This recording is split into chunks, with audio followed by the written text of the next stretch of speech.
So I want to share two really interesting concepts. Both of these come out of the Harvard School of Public Health. I find this is probably the best nutrition institute in the world with two very interesting concepts that Mila will help you with. First is decreasing glucose load, and the second is decreasing inflammation.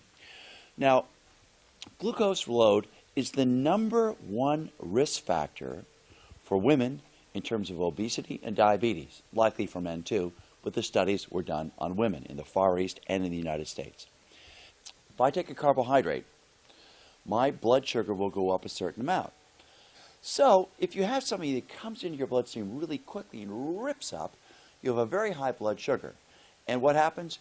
Your body is suddenly struggling to figure out what to do with it. Can I stick it into fat stores? Your muscle becomes more and more resistant to it. You're making more insulin. We get sick. So to give you an example, an instant mashed potato scores 120. The top of the score is 100, just like an exam in school. 100 is as good as you can get. Well, it outdid itself here with an instant mashed potato. Mila, a 1.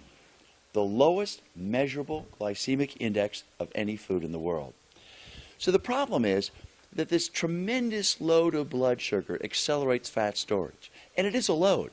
Picture yourself climbing up Diamond Head here with a little day pack.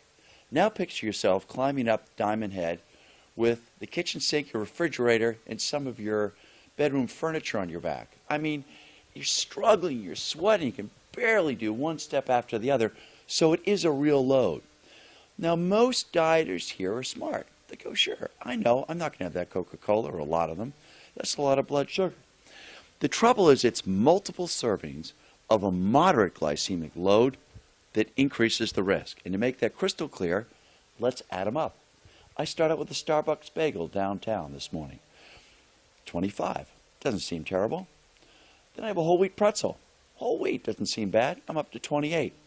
Now brown rice cakes, been advertised as a great dieter's food. The top score you want to have for a day is 100. That's as much as your body can tolerate. Any over that, it can't tolerate it, and you put yourself at risk for diabetes and of obesity. Now we add pancakes, we're up to 109, and whole wheat pancakes. White rice, 139. Mashed potatoes, whole wheat spaghetti, rice and noodles, angel food cake, cornflakes. Doesn't seem that bad, but look at this score. Healthy maximum is 100. I'm now at 298, which is a crushing load on our system. So let's look at a low glucose load. What kind of a diet could we eat that would give us a very low glucose load? You could start out with a sweet potato, and it's considered the finest vegetable that there is. That's a 17. Black beans, 14. Sweet corn, 9. Tortilla, 4. Amaranth, 4. Cashews, 3. Jicama, 2. Guacamole, 2. Peppers, 2. And Mila, 1. Staggering. Now I'm at 58 for the day instead of 298. And it's no wonder that the fat just drops off of people when they're having enough Mila and when they basically take these other foods and drive them out of the diet. So here it is. Here's the Western diet, 298. Here's an Aztec diet featuring Mila at 58. Now look at the glucose load between white flour and Mila. White flour, 66. Mila, 1. No wonder if we have a diet that's packed with white flour that we get so sick. So let's look at what happens if we put in 4 servings of Mila. We've taken out 4 servings of these high or moderate glycemic index foods, and now instead of 298, we're down at 173.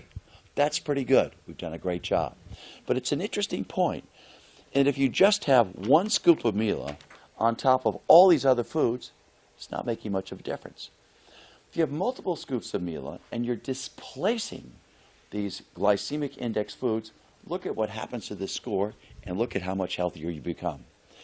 Now, inflammation. Why is inflammation bad?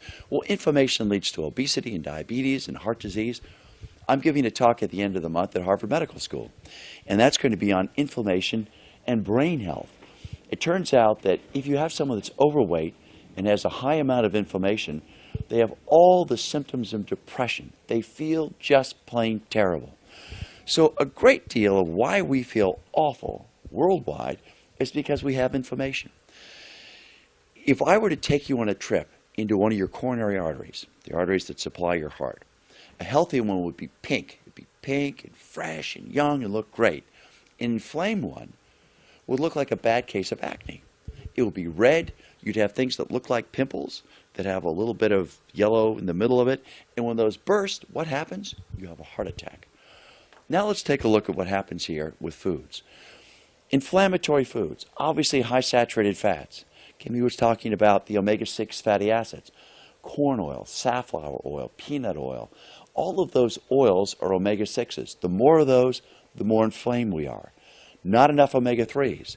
And I would emphasize that Mila has the greatest amount of omega-3 fatty acids of any food on the planet.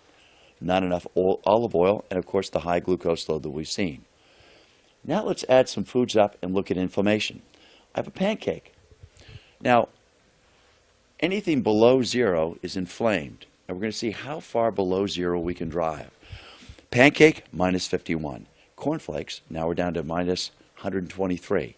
We add some white bread, minus 212.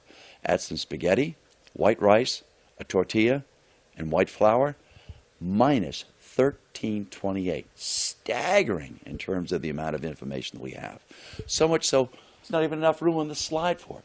Minus 1328. Wildly inflamed.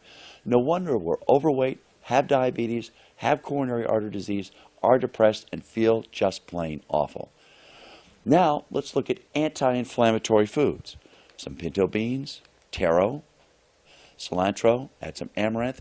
I'm only at 20, and I'm going the right direction. Positive direction means that I'm getting rid of the inflammation. It's anti-inflammatory. I'm moving away from that minus 1328. Cashews, beets, and look at the score for Mila. 77. Now, let's contrast the two. Here's our Western diet at minus 1328. There's our Aztec diet at plus 176.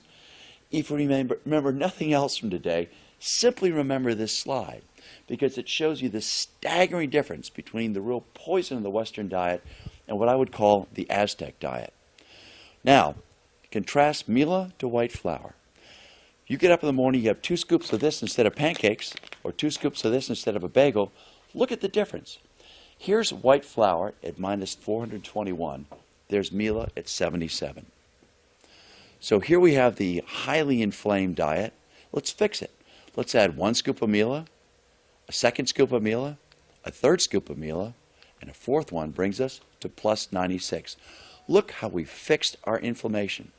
So that gives you a sense of just 2 things, glucose load and inflammation, that I think explains a huge amount of why we're so sick, why we have diabetes and obesity and heart disease and depression, and why Mila really is one of the best. Well, I like to think of foods as medicine. I really do. That's the way I live my life. I think of foods as medicines, that you can take lots of different medications for type 2 diabetes, lots of medications for obesity, but as you get fatter and fatter and more, and you have more and more diabetes and it become more and more serious, the medications become blanks. So the best possible way to treat this is with traditional foods, and the best of all traditional foods, as you've seen by the numbers here, is, of course, Mila. Thank you so much. Dr. Bob.